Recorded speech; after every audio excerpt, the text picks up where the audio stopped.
now. It's the top of the hour. If you're here for Sell Me This Pen, the webinar with Melynn Sight, you are in the right place. We will get started now. Why don't, if people don't mind, maybe share where you are logging in from, who you are, where you're logging in from, how's the weather where you are. We're in central Minnesota, and as usual, it's cold. Not much of a change for us. Let's see, let's jump into the first slide, Melynn.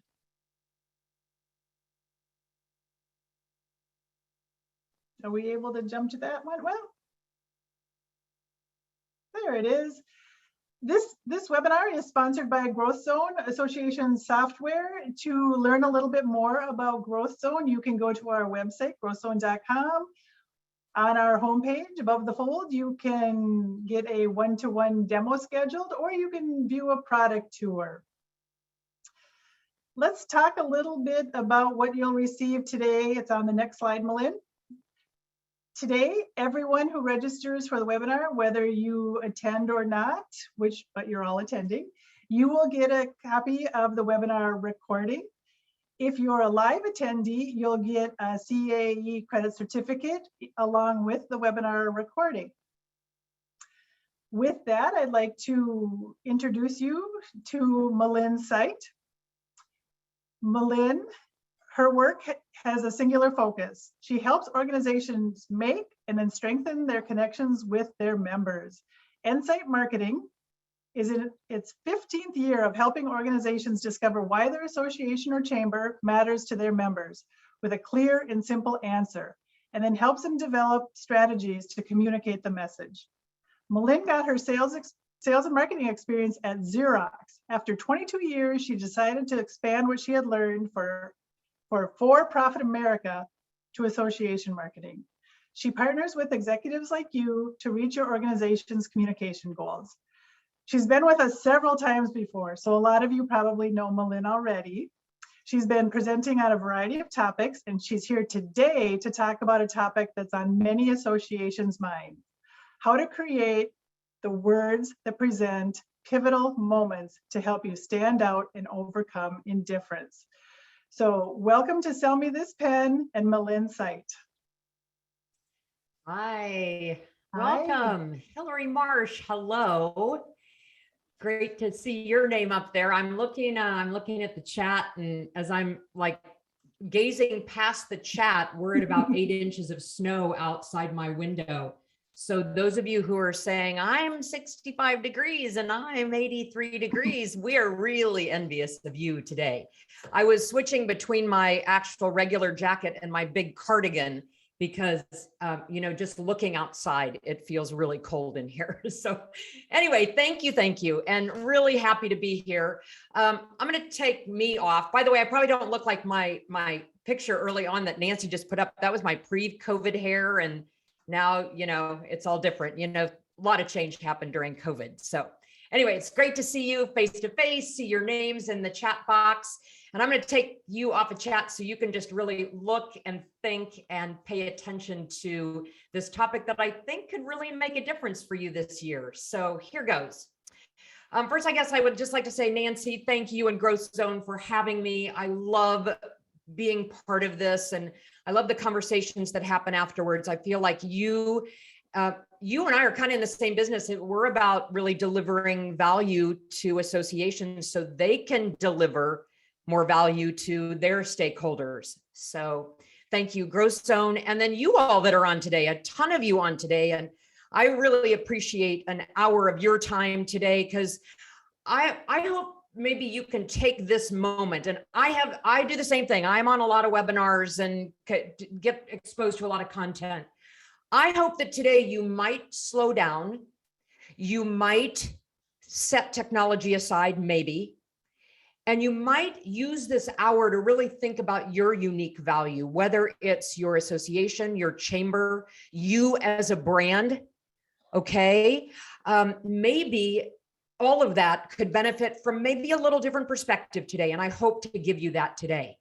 Brad Patterson, it is great to see you in chat. So Anyway, as we get started, there is this song, and it goes like this. There are moments you remember all your life. There are moments you wish for and dream of all your life. This is one of those moments. Does anybody remember Yentl and Barbara Streisand? Beautiful song, but beautiful message.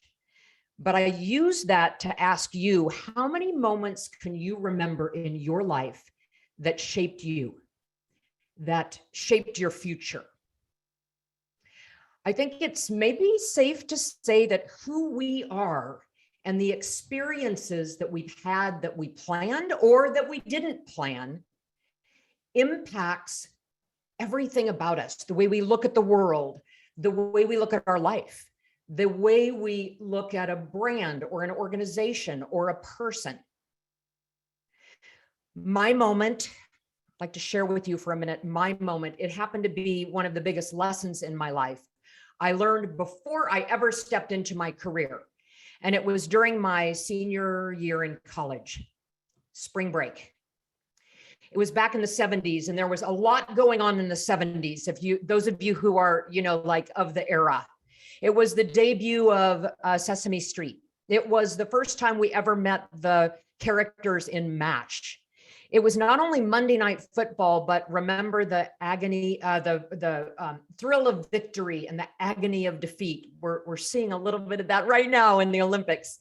And then, of course, the Brady Bunch, how idealistic that was.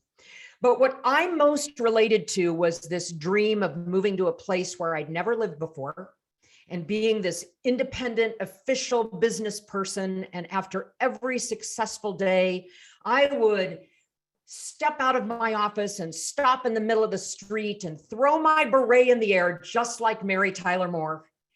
In fact, for those of you who like trivia, Entertainment Weekly picked Mary Richards' hat toss as the second greatest television moment of the 70s. But that's not why I related to it. As I thought of my next step after I was graduating college, I was nervous and anxious and uncertain. That's what kept me up at night.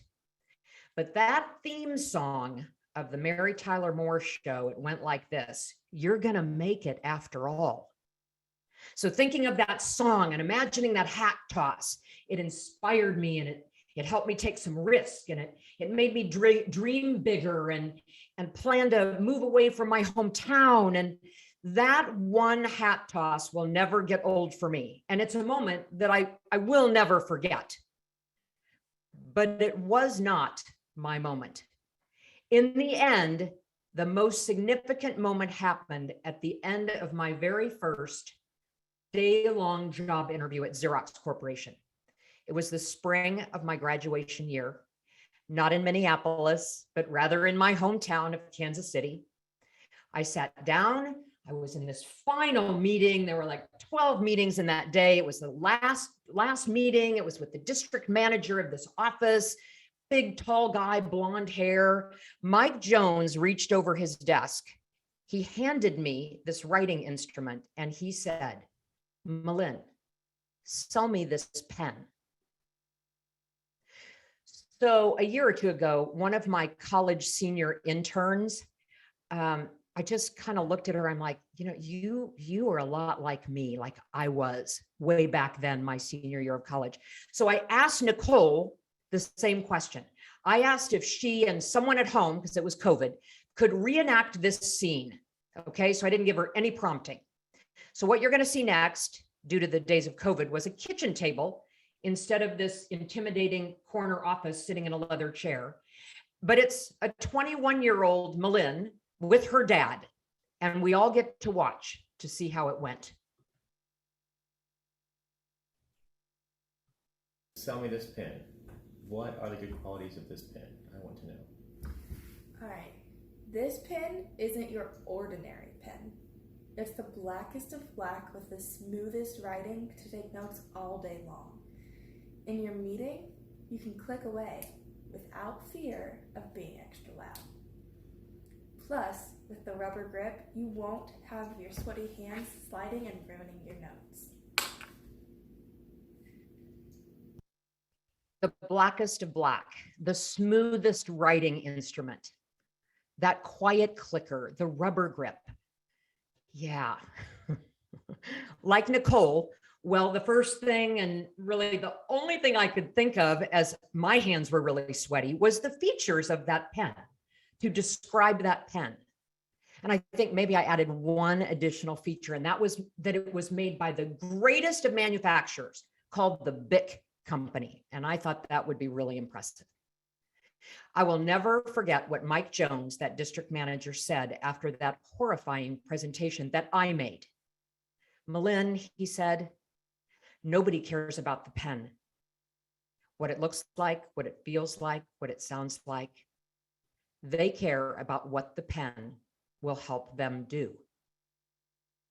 So I guess my relatively ordinary answer held some kind of promise because I got the job, and after 22 years of Xerox and now, some 15 years later doing my own thing, I never forgot the lesson.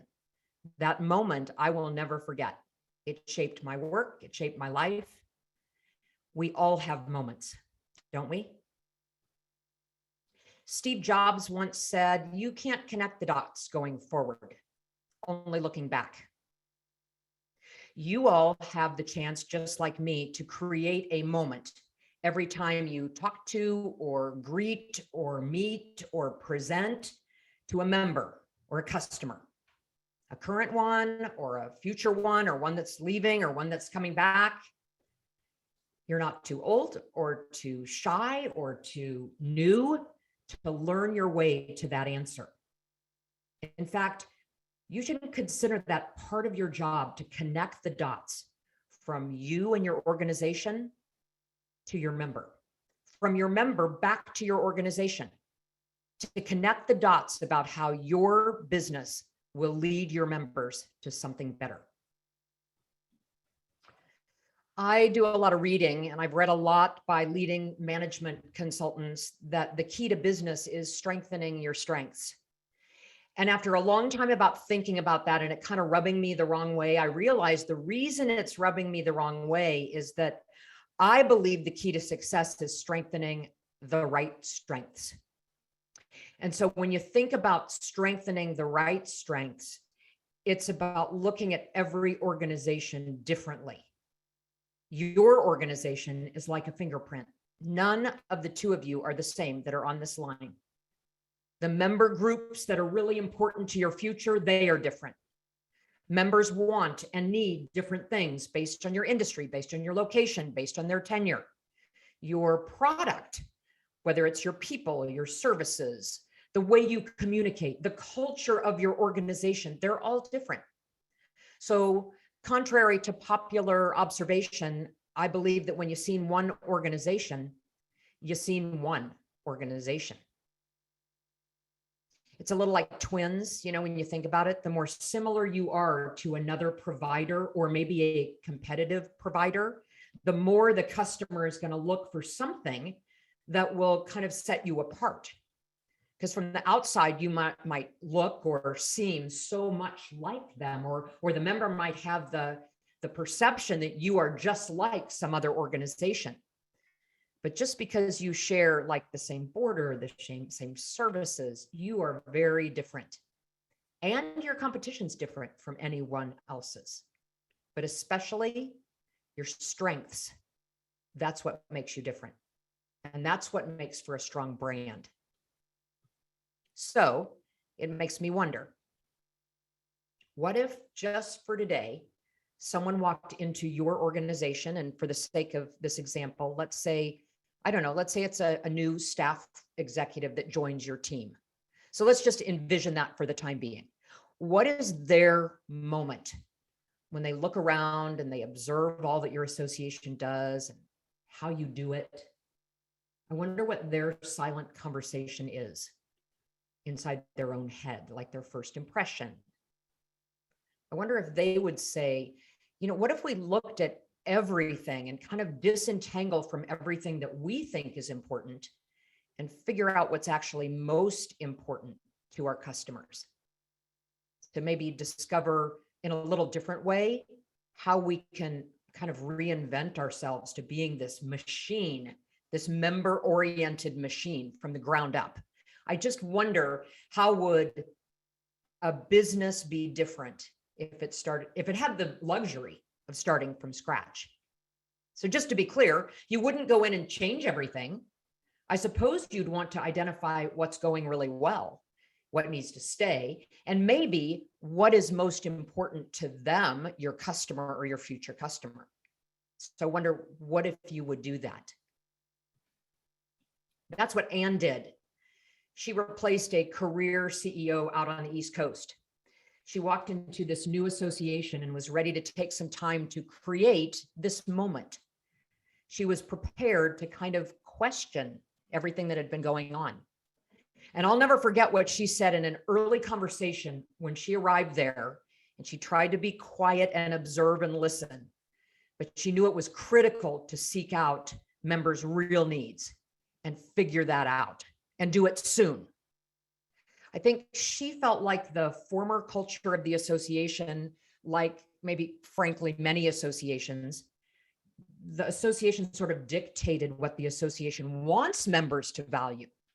So in March of COVID, they decided they would spend, maybe a little part of this COVID pause rediscovering what is the single most important thing beyond what they've done so well for 20 years. What would that be? And Anne said this: I don't want a laundry list of things to improve on. I want to continue to perfect what resonates with our members and be known as the expert for those particular solutions. And breakthrough value, I will just put this plug in, it means going beyond tangible services and the network gatherings and awesome staff and customer service. It's the rationale, it's that emotional reason for belonging. I want you to meet Kit. She was the elected president of the first trade association that took the insight marketing process to figure out their value proposition. It was back in 2010. And she wanted to figure out why this organization should really matter. And she shook up, she looks very young there. She shook up this entire organization when this, young, spunky, successful woman walked in and said, this is the year we are going to question everything. And they did. They started by figuring out what some of their most important members needed most. And then, only then, what Ada County did best to satisfy that. She wanted to know what would be the most relevant possible handshake moment. The moment you stick your hand out and you say, we are so glad you're here. This is what you can expect. Or the moment that new member clicks on the website, or what the member sees in that weekly communique that is the most relevant email in the inbox. Bold. It was very bold. What moment would Ada County convey? When they were finished with the 7 steps and they finalized their message, this is what Kit said: I am energized and refreshed from looking at our organization from a very different perspective. This is the way to question everything. How fulfilling would it be if you gave yourself the gift to see your association from a very different point of view? Not the board view, not the staff view, not what you think your members want or need, but rather that you discover what they need to be successful, the emotional benefit of belonging. So could you please do me a favor? And I'd really love everybody to do this. There's hundreds of people on this call, and I have a little screen up on my chat box, but I'd like you to help me do something. Every one of you is a brand. So I want you to do this exercise with me.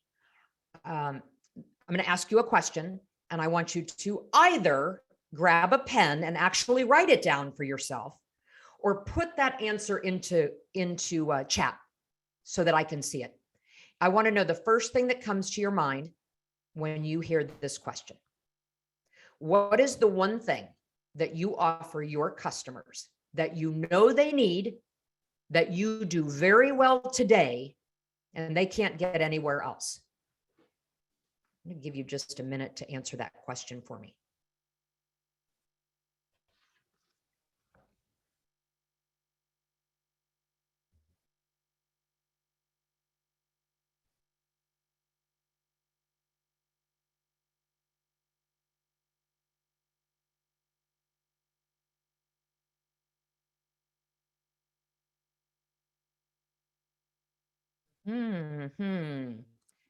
Yeah. Networking and advocacy and service with a smile and advocacy. Did I say that? And social media, community engagement. Yeah. Okay. Okay. So interesting. If you haven't asked this question of your members for a while, this is an important one to ask. It gauges their perception versus yours, and it gauges first impression. So have you ever heard of this concept called mind the gap?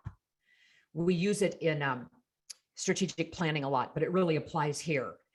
I did some focus groups in Texas last week, and to two groups of people. I did it for more groups of people, but two groups of people in specific. One was a group of members that was uninvolved business owners that were members of this organization. And then there was a group of very high producing members in the organization. And I asked this very question: what is the one thing that this organization, this association offers you that you need most, that they do really, really well, that you can't get anywhere else? That's a big, bold question to ask a member. And do you know there were two groups of 20 people each? Nobody could name one thing. Pretty sobering. Pretty sobering. So here's what I'm going to ask you to do. I believe there are members that truly, they believe in what you do. There's a bigger group that don't know what you do. They just don't know for whatever reason, and there's a myriad of reasons. But back to Anne and that association on the East Coast. Before they began the process to discover their association's value from their members, I asked Anne and everyone on her leadership team the same question: what does your organization do best that members need most that they can't get anywhere else? And do you know what they said? Every one of them stopped listening at what do you do best? And how do I know that? Because it's kind of like this. The answers were kind of like this: the blackest of black, the smoothest of ink. You know, it was all those features. And those leaders over on the East Coast said advocacy, education, customer service, great people. Do you see the similarities with the Bic pen? Each of them is a feature that the association considers them really good at. And I'm sure they are really good at that. But in fact, here's how Anne answered this question. This is the CEO. The one thing we do very well is efficient processing of member services, especially when a member joins, getting them set up and going as a member. So if you're looking at that like I am, you're probably going to want to know what happened next, because this is very internal.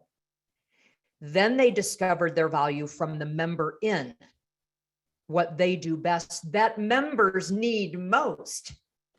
And it's not this. It's something so connected with what a member worries about every day. In fact, the three different conversations we had with three different member groups, each raised a common theme, and it was around professionalism in the community. Their new rationale goes like this: today's consumer looks for a professional who is ready, informed, and competent. And our association prepares you with A, B, and C. Do you see the difference? Do you see the difference between what the features that you offer, the education, the advocacy, the networking, the service, and what members are thinking about every single day? Do they still engage in lobbying and advocacy? Absolutely, yes. Do they still do continuing education? Absolutely. But when the team now leads with what the member needs the most, not what the association or chamber says that they do best or their message of the day, the way they communicate is so focused on solving that member's worry, answering that member's need. Because remember, members are very tuned in to this radio station. What's in it for me? WII-FM. And when leaders and staff and you and your president or your chair focuses on this instead of this, you will shift the way you plan and the way you measure and the way you communicate what you're all about. And you will influence members to pay attention to you. You will shift the way you present that moment to that new member Jane or that prospective member Bill, and you make it all about them. You build credibility and rapport. And maybe you have to do it one member at a time, but then you start doing it, communicating all at once. It's a foundation that you'll use every single day. And by the way, even in a crisis, like what we just went through, to remind your members what to rely on you for. So the way you answered that question earlier about what you do really well, that they need most, it's so natural to answer about the things that you feel are your strengths. Have you ever wondered why you communicate that way? I call it the Anais Nin principle. And she had it pegged 50 years ago when she said, most times we don't see the world as it is, we see the world as we are. And I know when you all put up their advocacy, you know that there's a ... and what it means to them, the emotional benefit of advocacy, but we're really kind of programmed to talk about the offerings, talk about the features. So while it's tempting to think of value based on what you think you do well, and since you do it very well, we often think that they should value it too. But it just doesn't work that way because value lives in their mind. So in order to find it, you want to discover it from them. Okay. I often like to think of this concept as just like a phrase to keep in your mind, a phrase to post in your office, a phrase to, keep in a little laminated card in your wallet every time you get ready to enter an event or hit send on an e-newsletter or refurbish your website. What problem do you solve instead of what service do you offer? So don't wait, don't wait until there's, some kind of a shutdown to start thinking how to be valuable or relevant. With a clear message of the value that you bring to them, something that you all agree to every single day, you will prepare them for any moment, whether it's the moment of success, the moment of crisis, whatever that might be.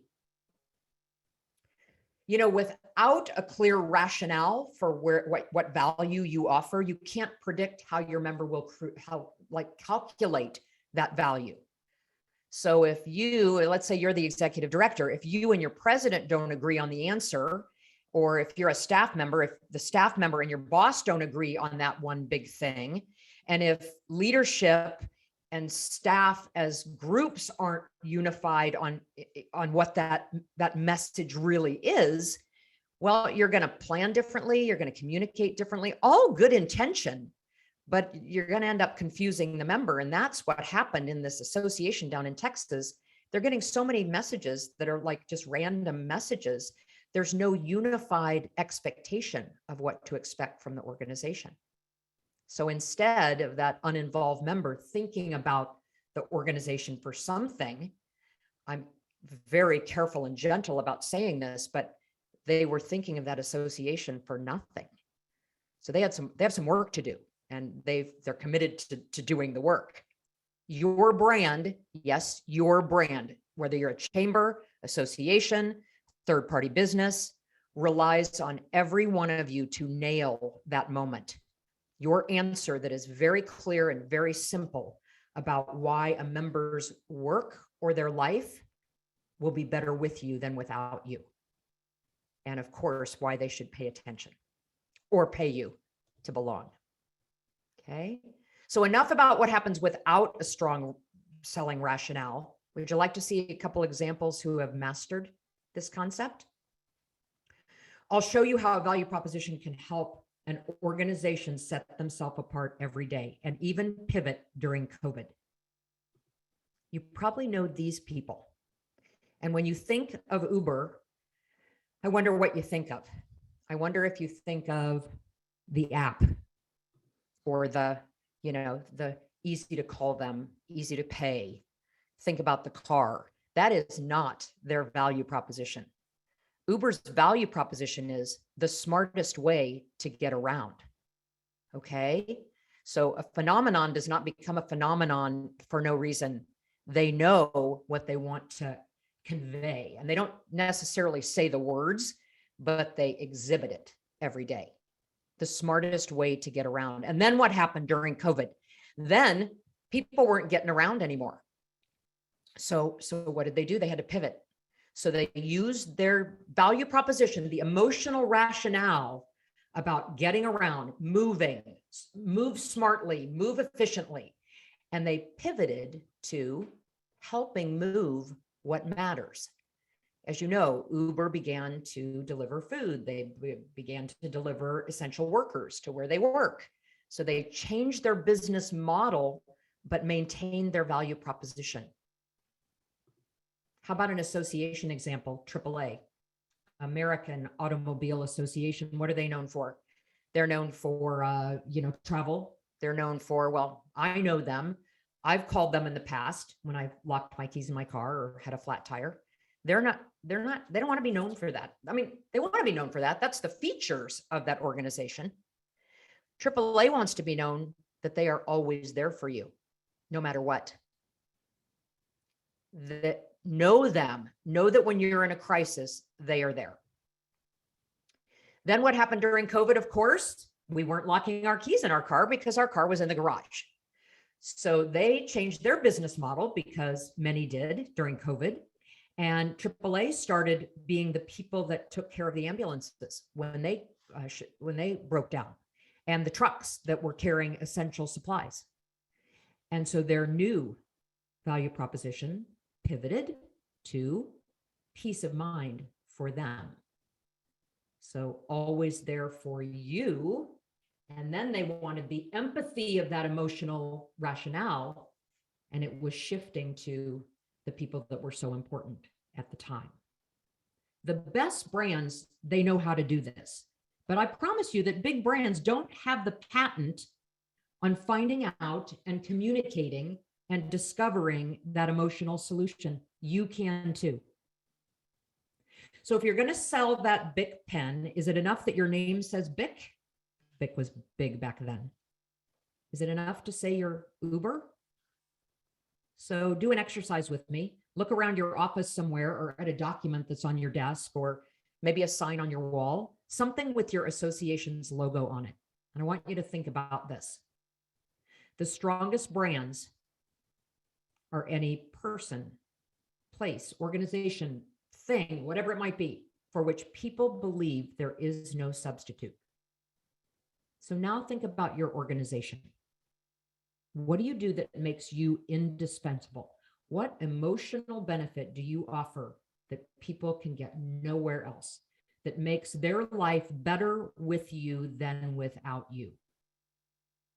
And, when you have that handshake moment, maybe it's in person, maybe it's when they come to your website, what is the first impression you leave with them? So I think I heard Frank. I'm going to ask Frank for your for your grace here. I didn't know you were going to be on here, but the first thing I thought of was, let me look at my Chamber of Commerce here in Overland Park. And so I want to say to you that the first thing I often do is look at an About Us page. And I do that because, that's prime real estate on a storefront. So I'm wondering if really the most important thing to say is welcome, like if I want to welcome a member, I might want to grab them a little bit more. And then maybe I'm wondering if a group of icons on a homepage is a way to create that memorable moment. So then if you look at an About Us page and it leads with, we are a nonprofit organization, and come to a lunch and learn on their homepage, whether that's really the moment that you want when they first come to your website, or finally, we serve X number of people across 7 counties.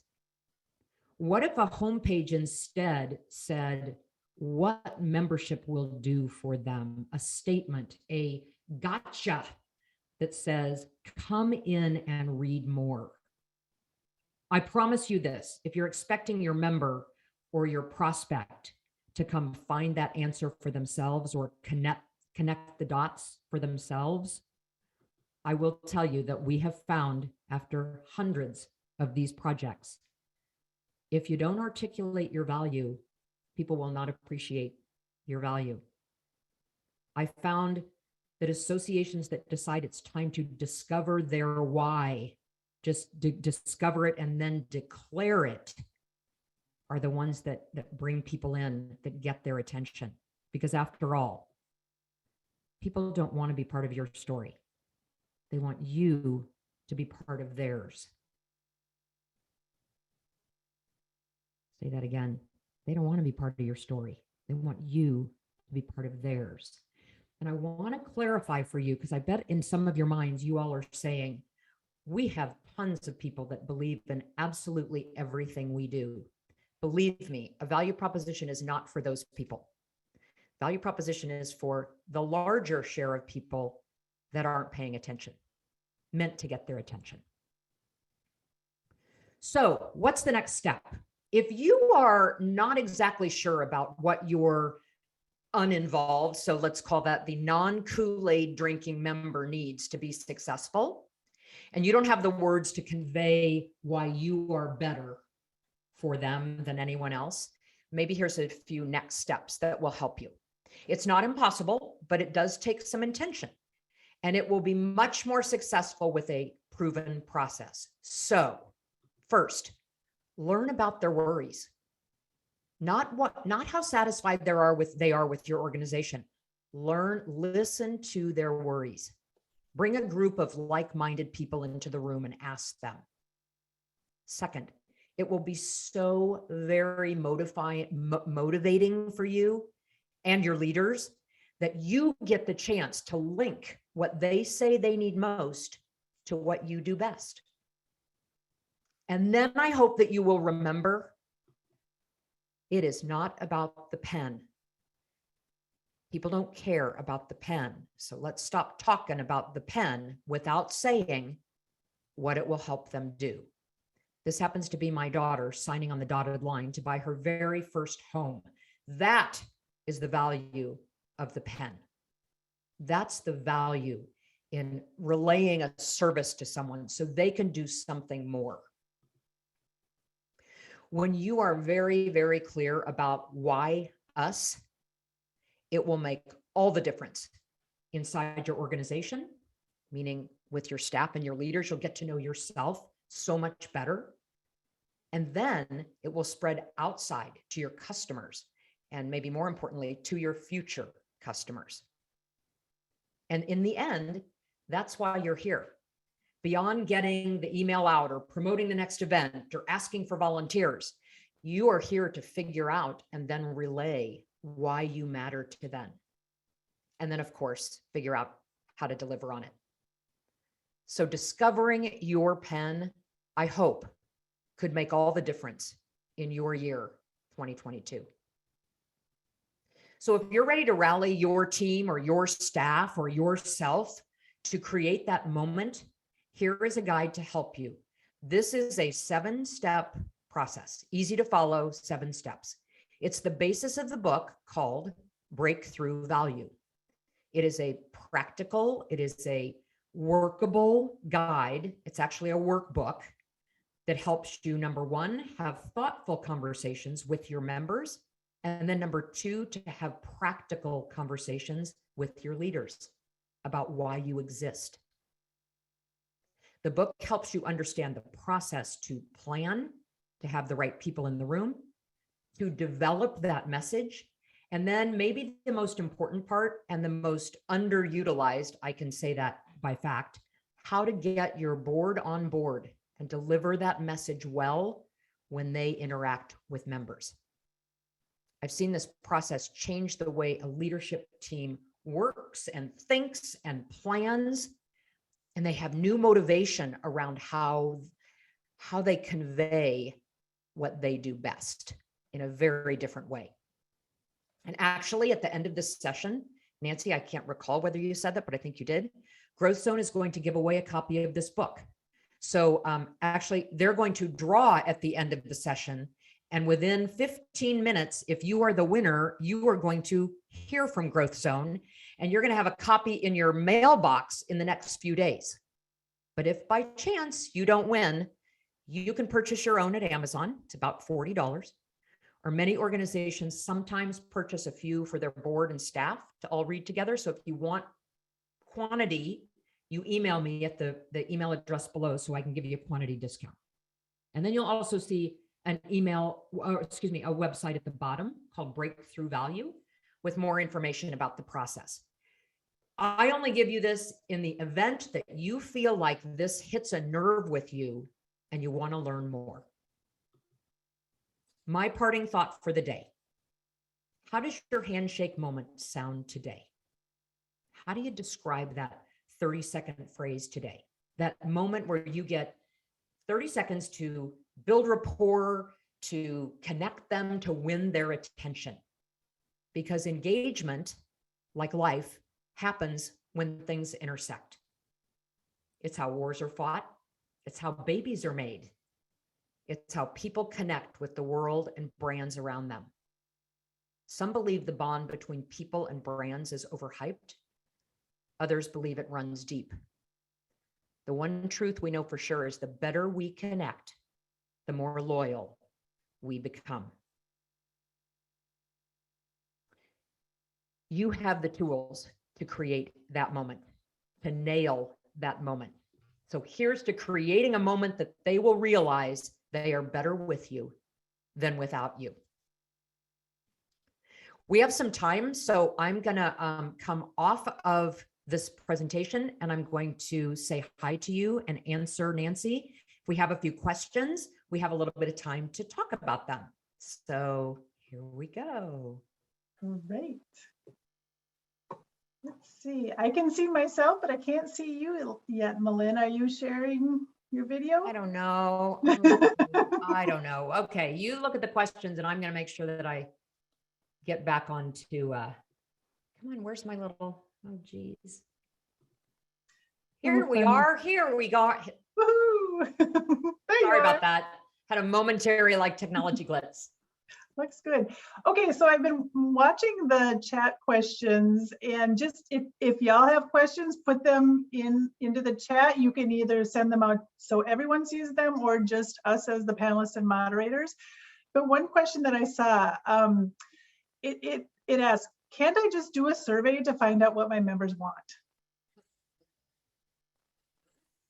Yeah, so people ask me this all the time, and I'm going to tell you that the questions that you ask for a value proposition are not the same questions you ask for a member survey.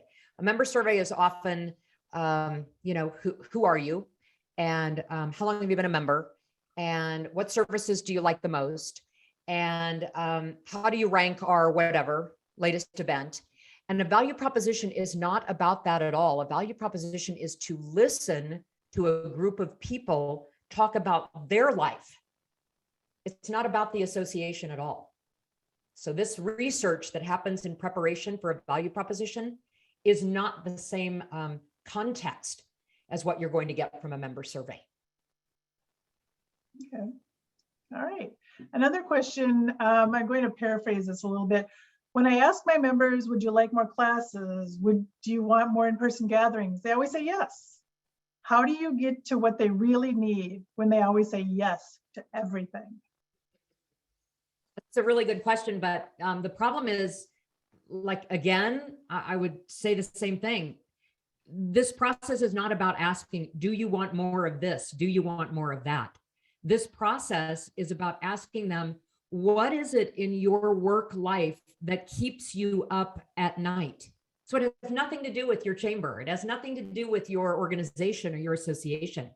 It's everything to do with that member. So it's a listening exercise. It's really not a questioning exercise. Oh, interesting. Let's see. Could my board of directors take on this process themselves?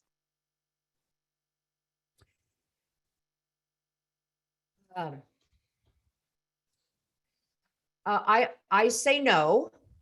I think members of your board of directors could be part of this task force. So what you'll read in the book is that when you go to assemble a task force for this project, here's what you're going to gather. You're going to gather uninvolved members from members of 3 or 4 target audiences. So really important member groups. So let's say it's business owners, it's members who haven't been part of your organization for maybe more than 2 years. So new members, it might be young professionals, that's like I think a pretty important group because that's the next generation. So let's say you have those 3 target groups of members. You want representation from uninvolved members that fall into those 3 categories. And that's who you want in the room.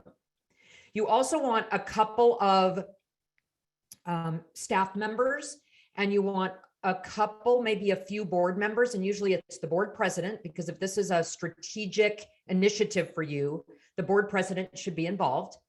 And then you probably want the executive director or the CEO, because the idea is you will learn so much about your organization when you undertake this process. So you don't want to hear it secondhand. You want to be in the room. So when I do this project with a client, when I do this live, that president or chair of the organization and that CEO is always in the room, as well as other members of the team.